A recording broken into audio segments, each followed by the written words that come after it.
Hello, ketemu lagi bareng gue Niko. Kan gue tuh pernah ya bikin video soal kalian tuh kalau mau main game doang, beli aja konsol. Jangan beli VGA mahal-mahal, karena kan saat itu VGA lagi mahal gitu ya. Cuman, kenapa gue bikin video ini? Intinya tuh gue beberapa kali ngeliat komentar. Kayak, gue mah nggak mau beli konsol. Mendingan gue beli PC, spek rata kanannya tuh lebih bagus gitu. Kalau misalkan gamenya rata kanan, si visualnya lebih bagus gitu kan. Nah, ini tuh di luar konteks kalian misalkan gue nggak mau beli konsol karena gamenya di PC. Ya udah, itu mah udah jelas beli PC. Cuman kalau misalkan alasan kalian beli PC karena biar maksimum grafik gamenya lebih bagus daripada konsol, mungkin selama ini sekalipun kalian punya PC 100 juta, belum tentu kalian bisa ngeliat produksi visual ataupun dapat experience yang maksimal. Nah, gimana tuh maksudnya? Soalnya tuh kan PC itu, atau konsol lah juga sama, itu tuh adalah hardware untuk memproduksi software, jadi untuk menjalankan gamenya. Tapi buat ngeluarin visualnya, ya kita perlu monitor, gitu kan? Ya sama aja kayak monitor di HP, monitor di laptop, atau bahkan TV gitu kan. Udahkah monitor kalian itu bisa mengimbangi PC kalian yang mahal? Kalau misalkan kalian punya PC mahal gitu katakanlah. Karena kadang orang suka melupakan ini. Nih, gue kasih tahu ya, kenapa kalian penting banget juga buat mentingin monitor atau TV kalian di mana kalian akan main game gitu ya. Ketimbang PC-nya yang mahal atau konsolnya doang. Soalnya tuh ya, gue lebih milih nih, main game low atau medium di monitor yang bagus, ketimbang full mentok rata kanan, FPS-nya di atas 200, tapi monitornya biasa aja. Gue mendingan yang low atau yang medium tadi, tapi monitornya bagus. Nah, ini gue udah kayak riset singkat aja, karena di sini gue nggak akan terlalu teknis, biar kalian nggak pusing. Nih, beberapa harga monitor yang emang dia tuh bisa produksi warna dengan bagus dan punya HDR yang bagus. Nah, lihat nih, monitor 27 inch aja, harganya tuh udah di atas 10 juta gitu lah, kayak belasan juta ya kan. 27 inch loh, berarti yang lainnya kan lebih mahal lagi. Nah, kalian kan suka denger kan, monitor ini udah support HDR gitu. Dan beberapa itu HDR-nya cuma gimmick. Ya, beneran gimmick. Jadi itu kan singkatnya HDR itu kan High Dynamic Range. Maksudnya tuh, kalau ada visual nih, kalian main game atau nonton film, yang gelap tuh bisa gelap banget, kayak udah hitam lah gitu. Dan yang terang ya bisa terang banget. Nah, masalahnya, nggak semua monitor atau TV itu tuh bisa bikin dia warnanya hitam banget, ataupun terang banget. Makanya kan kalian suka lihat kan, kalau di monitor kalian atau di HP kalian, ada gambarnya hitam tapi agak keabuan, gitu kan. Nah, langsung aja gue pengen kasih perbandingan nih. Kita style video HDR dari YouTube yang sama gitu ya.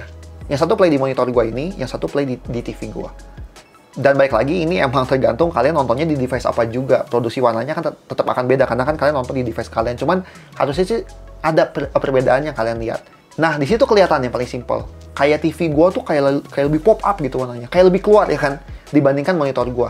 Nah, itu tuh ya dipengaruhi yang tadi, si HDR-nya. Jadi, kerasa kontrasnya tuh jauh banget. Yang gelap-gelap banget, yang terang-terang banget kalau di TV gue. Sedangkan monitor gue, ya gelap sih gelap. Tapi, nggak terlalu gelap. Nah, kalau gue gambarin, kalau gue analogiin gitu ya, gue kasih visualisasian ke kalian, mungkin kayak gini. Nah, yang monitor gue tuh hitam banget. Yang TV gue, hitam tapi ada abu-abunya dikit. Nah, itu kan yang gelapnya. Ya, yang terangnya juga sama aja. Kan kalau kita yang tahu tuh, biasanya kan suka ada bahasa nits, kan di HP juga kan. HP ini terangnya bisa berapa ratus nits gitu kan. Nah, kalau di monitor gue, di titik paling terangnya paling cuma sekitar 400-an, 500-an nits gitu loh. Sedangkan di TV gue itu bisa sampai 800. Jadi kan kebayang ya, kalau ada matahari atau lampu yang terang, ya monitor gue nggak bisa bikin seterang itu. Akhirnya berasa nggak terlalu realistis gitu kan, ketimbang si TV gue. Nah, ini sedikit penjelasan aja ya. Jadi kan kalau monitor kita tuh biasanya tuh LCD. Kalau LCD itu dia komponennya lihat banyak kayak gini ya. Cuman intinya adalah dia itu bisa menyala karena di belakangnya itu ada satu panel yang dia tuh kayak nembakin cahaya untuk seluruh monitor kalian, dan baru diterjemahkan ke warna gitulah. Di sini kan gua nggak mau terlalu teknis. Beda sama layar OLED. Kalau layar OLED itu kayak gini. Jadi di tiap titik pikselnya itu tuh ada lampu-lampunya sendiri. Ya, jadi artinya kalau ada warna hitam ya dia tinggal matiin lampunya, makanya dia bisa gelap banget. Kalau di LCD nggak bisa, karena ya itu satu lampu untuk semuanya. Jadi kan makanya kerasa ada abu-abunya dikit. TV gua bukan OLED, sedangkan OLED itu emang yang paling bagus sebenarnya buat dynamic range-nya tadi, buat ya gelap-gelap banget, terang-terang banget. TV gua masih LCD juga, tapi dia udah full array local dimming. Itu maksudnya gimana? Itu sebenarnya mirip mendekati kayak OLED. Artinya yang kalau LCD tadinya lampunya cuma satu panel untuk semua, nah kalau di gua tuh ada titik lampu yang banyak. Jadinya mendekati kayak OLED. Kalau yang nggak dipakai, ya dia akan mati. Yang dipakai ya akan nyala. Makanya yang gelap bisa gelap banget, yang terang bisa terang. Nah, sebenarnya ini belum lagi ngomongin color depth gitu. Kalau color depth, gue kasih gambarnya singkat aja kayak gini. Kalian suka nggak ngelihat gambar yang, kok kayaknya itu ada garis-garis? Gue langsung kasih gambaran aja. Ada gambarnya kayak gini dan yang kayak gini. Nah, semakin halus dia transisinya, misalkan dari putih ke hitam gitu ya, atau ke abu gitu, semakin halus, dia berarti color depth-nya semakin rapat, semakin banyak gitu. Dan ya balik lagi, kalau monitor yang biasa aja, yang harganya, ya kayak yang gue kan, ini kan gue beli 4 jutaan, 45 jutaan, untuk resolusi 34 inch ultrawide, itu murah banget. Ya udah, nggak bisa berharap macam-macam gitu. Ya mungkin beberapa gambar yang ada gradien warna gitu ya, transisinya tuh kayak berasa ada potongannya. Sedangkan ya kayak TV gue halus gitu. Nah itu juga balik lagi, itu mempengaruhi experience visual yang dihasilkan dan diterima sama mata kita. Nah itu tuh baru singkat ngomongin TV, padahal gue nggak terlalu teknis. Belum ngomongin audio, yang dimana gue belum punya audio yang bagus itu gitu, yaitu kita biasa sebut sama yang namanya home theater. Mungkin paling gampang kalian bayangin aja kalau kalian lagi nonton di bioskop. Nah, kayak gitu. Gila kan? Kayak suara langkah dari kanan atau dari kiri tuh kerasa gitu. Dia muter suaranya, ada bass, ada ledakan tuh kayak boom gitu. Kayak ke dada kita tuh kayak kena ledakannya juga. Nah, itulah audio yang sebenarnya kalau kita audionya aja speakernya jelek, ya percuma gitu. PC kita 1 miliar sekalipun kita nggak bisa merasakan full experience-nya. Dan untuk mendapatkan home theater yang sederhana itu ya udah mendekati range 10 juta. Kalau yang pengen bagus ya belasan juta ke atas gitu kan. Nah, inti dari video ini tuh bukan berarti bukan gue pengen bikin kalian bingung gitu. Tapi maksudnya adalah kalau kalian punya kebutuhan yang spesifik gitu ya. Katakanlah spesifik main game. Kalian tuh nggak mau produktivitas gitu. Jangan mengorbankan monitor dan audio kalian cuman buat punya PC mahal. Katakanlah, yaudah nih, gue kasih tau nih. Gue tuh dulu waktu build PC ini 40 juta. Ya kan? 40 juta, monitor gue cuman 5 juta. Speaker gue 1,7 juta. Yaudah, main game, enak ya. Tapi, ya udah gue palingan cuma dapat frame per second yang tinggi aja, FPS tinggi. Tapi kalau ngomongin kualitas gambar, nggak terlalu bagus. Beda. Ya udah gue main konsol next gen. Cuma 60 FPS gitu.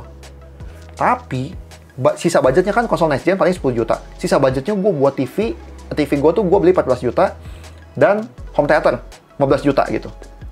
Nah, dapat kan dengan harga yang sama 40 juta, kalau gue tadi nggak salah ngitung ya range segitu juga, tapi experience gue luar biasa. Karena ya, gue main game Switch gue aja yang cuma 720p, main di layar 55 inch, cakep banget. Beda banget hasilnya. Mungkin gue ini bisa kasih lihat comparison gambarnya juga ya gitu. Ya itu gitu, bahkan Switch aja yang dia nggak support HDR 720p, tapi cakep banget di TV gue gitu, dan bikin gue kayak punya Switch yang baru gitu. Kayak experience itu beda lagi. Dan ya biasanya tuh panel yang kayak di TV gue ini emang nggak bagus buat kerja. Setidaknya untuk gue yang edit video dan desain, karena dia warnanya pop up banget gitu. Jadi gue susah buat ketemu balance-nya ya, buat nyari monitor yang emang buat kerja ya gue pakai monitor yang IPS aja, minimal yang sRGB-nya mendekati 100% atau bahkan yang 100% yang kayak khusus buat pro art gitu. Nah itu makanya balik lagi ke kebutuhan. Di dunia ini nggak ada yang sempurna gitu. Kalau kalian pengen main game FPS yang responnya cepat, ya nyarinya panel TN atau panel VA yang gue pakai gitu. Kalau pengen nyari response time dan IPS dan frame per second. Tapi kalau misalkan pengen nyarinya warna, ya IPS. Nah itu kan pusing kan? Itu mungkin gue bisa bahas di lain video, tapi ya udah kalian nggak usah terlalu pusing lah.